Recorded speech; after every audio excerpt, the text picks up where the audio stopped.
Okay, so this is another video about the airstrikes, and I know I've made a few at this stage, but I do believe the Syrian civil war is one of the defining events of our time. So it's a very topical subject. Um, as you'll have seen from the title of this video, I want to focus on particularly the division that's being caused by this. And I've specifically chosen those two words because those are the two sort of main slurs that are going both ways. There can be few issues, I think, that are more divisive, usually, than war and military action. Um, and this is one such case. It's not as divisive as Iraq, and certainly we're not seeing protests on the scale of Iraq back in 2003. We're not seeing a million people on the street. Now, I don't know if that is because more people are in favour of the airstrikes, or more people are apathetic, or I don't know really what the reason for that is. Because I know quite a lot of people are opposed to it. Um, I want to address a few issues in terms of how people are going about exerting their views. Now, firstly, I understand that people get very strong emotions on a subject like this, and that's totally natural because when we're talking about military campaigns, there's always an issues of life and death. Um, but I'm going to read out one of the comments I've just come across to kind of highlight my contention. This is from Facebook. It's from someone called David. And this is a response to Channel 4's showing the video of Hilary Benn's speech yesterday in Parliament. Hilary Benn, a hero of the right, a Tory appeaser, and an apologist for the butchery of human beings, including lots of children. Someone's responded to him, saying there will be a lot more butchery of human beings if we don't stand and fight these excuses for humans. Um, Now, what this guy David has replied in response to that is, they're politicians. No diplomacy has been attempted. No solution through dialogue. Fighting should be the last option. Innocent people will die a horrible death in our name. Um, I responded to him a few times because I just felt that what this guy was coming out with was utterly absurd. Now, there's been a lot made of the fact that David Cameron called his opponents terrorist sympathisers. And I've condemned that. I think it was incredibly unstatesmanlike and it was inaccurate. But there is an issue here. I believe that some of those opposing the airstrikes are at best incredibly naive, and in some cases they are sympathetic. I'm not saying they necessarily support what Daesh is doing, but I do believe that they have some very questionable views on this, and this is one example. I mean, this guy has to be fucking stupid. Sorry for the language, but to me, this is outrageous what he's come out with. The idea that there should be dialogue with a mentality like Daesh. Their stated aim is the spread of a global caliphate. And Hilary Benn was right. They are a fascist organization in terms of their supremacist thinking. Um, and I think it is disgraceful that he thinks there should be compromise with that sort of ideology. What people need to consider is this is a united UN resolution. It's very, very rare that you have all 5 members of the Security Council more or less in agreement. I mean, this could have practical consequences in terms of improving Russian-Western relations. And surely that has to be a good thing. If these people are really pacifists, surely they would welcome an improvement in Russia-Western relations. Surely that's a positive byproduct of this. I'm not saying it's going to be automatically happen, but I do really question some of their thinking. And I do question the mentality of someone who can voice outrage at their own government, which is the right, by the way. I'm not taking that away from them. It's absolutely the right. but who can demonize their government as warmongers, as baby killers, as they put it. I'll come to that point in a minute because I think it's very important. Um, and get to the point of tears and not show the same level of emotions when Daesh massacred 700 Yazidi civilians in northern Iraq last year.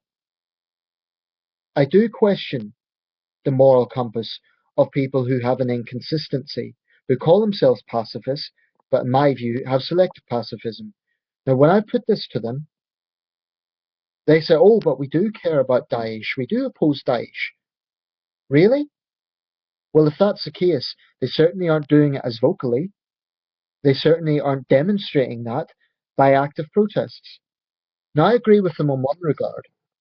We do need to review our relations with Saudi Arabia, and to be fair, they have said that. But in terms of Daesh itself, I haven't seen them show the same sort of outrage. When I say them, I'm talking about the Stop the War coalition. So to me, it's rank hypocrisy. Now, this thing about baby killers and slaughtering civilians, if they can produce actual evidence that RAF raids either in Iraq or these raids in Syria have killed any civilians, I'll listen to that and I'll take it seriously. But so far, I've seen no one produce actual evidence to that effect. Now, the raids today were on oil fields. It didn't even kill Daesh fighters. The intention, as far as I understand it, was to cripple Daesh is one of their main revenues, which to me seems like a practical approach. No one who advocates airstrikes, no politicians, no generals, has said that this is going to destroy ISIS. I'm trying my best to call them Daesh at this point because they want to be called ISIS and they don't deserve to be called ISIS. So I'm trying my best to call them Daesh. But I just can't stand the hypocrisy of those who claim to be pacifist and, in my view, have selective pacifism. Now, I absolutely stand by the right to protest, um, but there is ways to protest, and there was controversy over a group of people getting outside Stella Creasy's office. Now, I take the view that people should have the right to lobby their MPs, and I also take the view that MPs should have to have skin. And if constituents disagree with their position, the constituents should have a right to say so. But some of the things that are going on, for example, sending pictures of dead babies to Stella Creasy, by the way, those pictures probably came from victims of the Assad regime or from Daesh. They fail to see the significance or the absolute irony of their position. But not only that, she got really disgusting tweets and messages saying, like, I hope you get bottled in Walthamstow, that's her constituency. Messages like this are utterly disgraceful.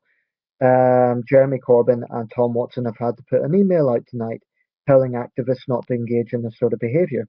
But frankly, to me, this has always been characteristic of the far left. They've always behaved this way to anyone they disagree with. And whilst they yell and rave at the top of their lungs about fascists, they behave like a bunch of bloody fascists. They're the most intolerant people I can think of, apart from Daesh themselves. And I've no respect and no time for the far left. I think they're a bunch of hypocrites. And I respect Stella Creasy for standing her ground and for standing up for her conviction.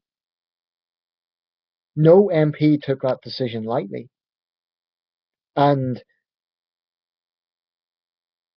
like I say, someone I know last night, an acquaintance of mine, ran to Hillary Benn a warmonger. But the point is, this war is already going on. So what war exactly is he mongering? The war's already going on. The way these people talk and the attitude they have, you would think that Syria is this beacon of peace and that this has all suddenly happened.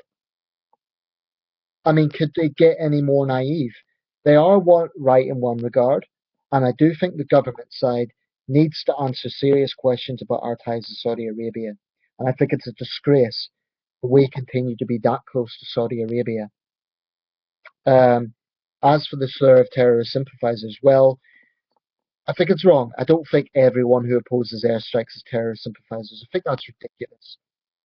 As was pointed out, there's MPs from Northern Ireland who know full well about terrorism. To call them terrorist sympathisers is gratuitous. And there's many people who wrestled with this. I think there needs to be some respect in this. And I think that open-minded people need to recognise this is not a black and white situation. And frankly, people who make it out like it is really irritate me. They irritate me because they're demonstrating profound ignorance as well as profound naivety. Um, are opponents of airstrikes terrorist sympathisers? The vast majority are not terrorist sympathisers. However, I believe some are.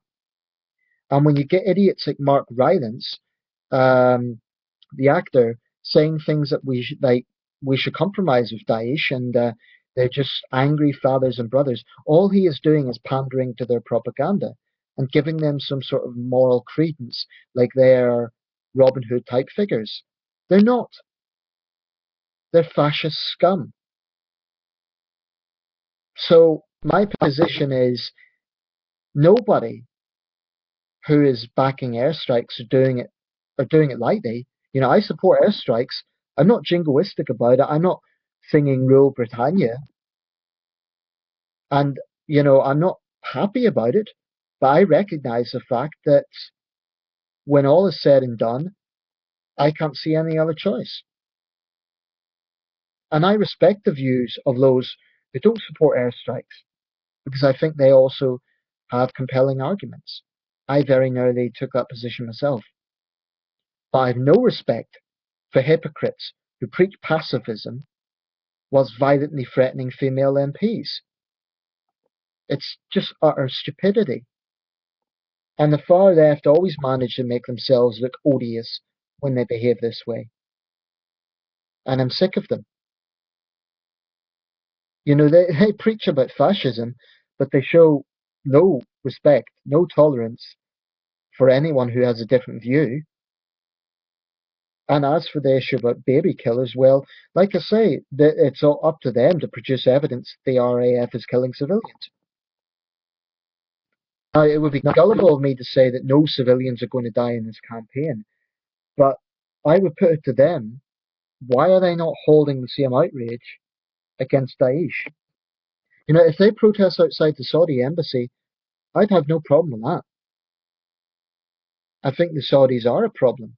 And I do think the British government has tough questions to answer as to why, and the French government, as to why we continue this cozy relationship with the Saudi regime. I've got contempt for the Saudi regime, and I think it's a very big part of the problem. Supposedly, they're part of the coalition in airstrikes against Daesh, but they're not releasing how many fighter jets they're even, engaging.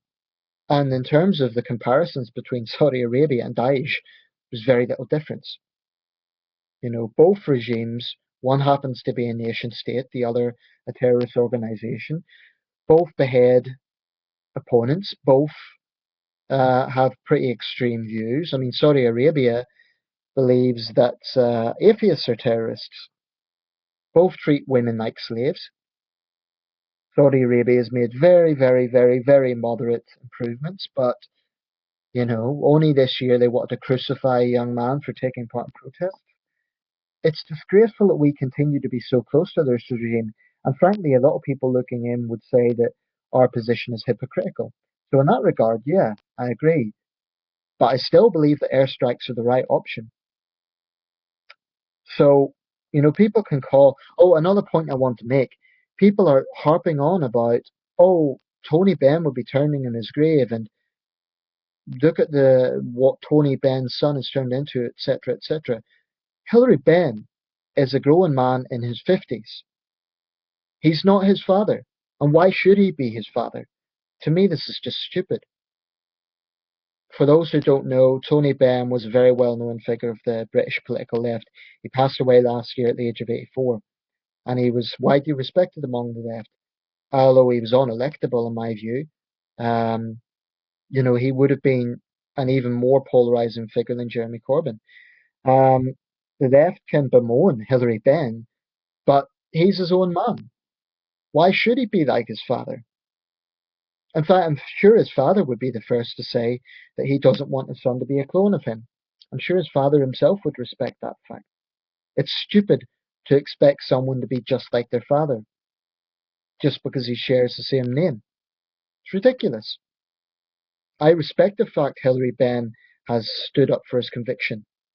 And the stupidity of some of the statements I'm saying, like I saw one statement saying this speech that he gave, I thought he was talking about the Tories, sarcastically. Um, Tories have many faults, and I am no fan of Tory policy. And there's certain policies that the Tories have done in this country that have been deeply, deeply damaging. I'm under no illusions about that.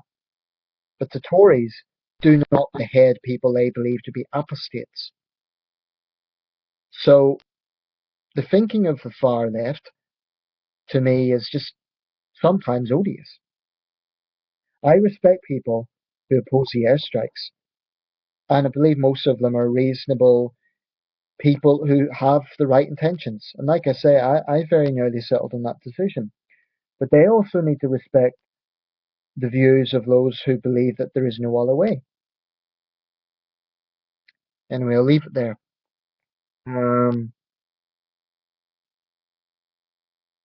it would be naive of me to say I wish there wasn't division on this, because of course there's going to be division. But it would be nice if there was a little bit more mature dialogue on this. I give Jeremy Corbyn respect. I believe he's shown strong leadership actually over the past few days. Do give him credit for that. But I can't say the same for some of his supporters.